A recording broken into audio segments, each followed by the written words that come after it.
During the Korean War years, Marine Air elevated close air support, helicopter-borne assault, and aerial medical evacuation to a tactical art form. It was a defining moment in the application of tactical air power. More changes occurred to marine aviation during the 3 years of the Korean War than any other period in history.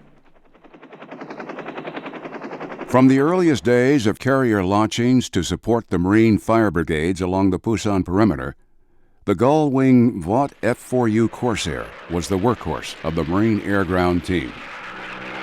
A new sound echoed down from the peaks, but this was good.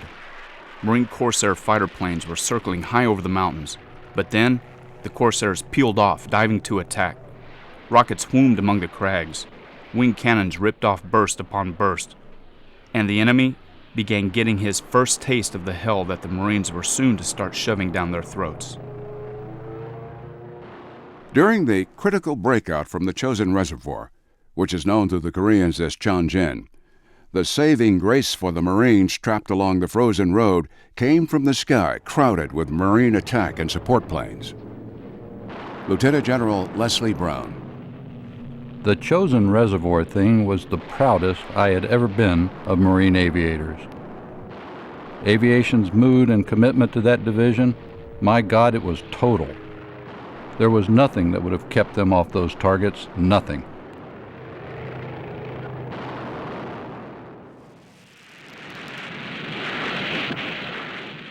At the dawn of the nuclear age, the proven Marine way of fighting their way on shore seemed a thing of the past.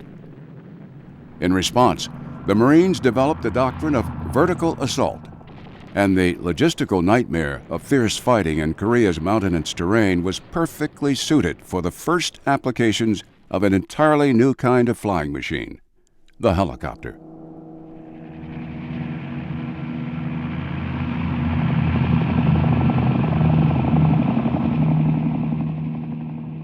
The whirlybirds quickly proved themselves to be vital to the Marine call for ammo in, casualties out.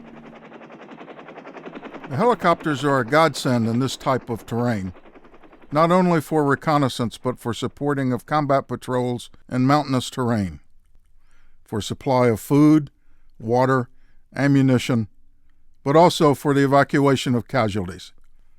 The helicopters presently available have been invaluable beyond expression. As the war began to seesaw back and forth, a new sound dominated the skies over Korea: jet engines.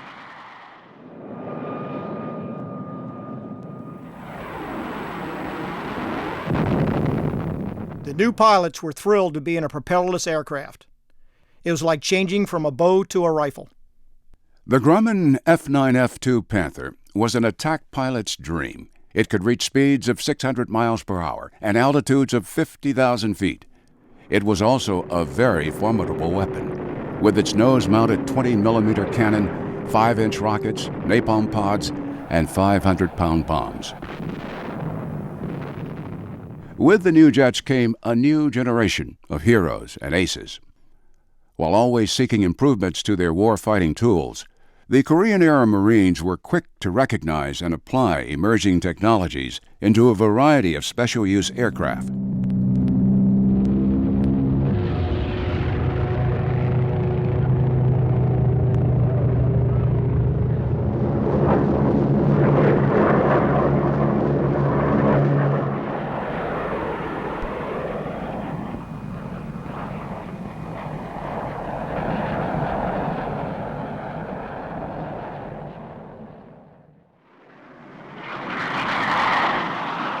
To Dofoot, over.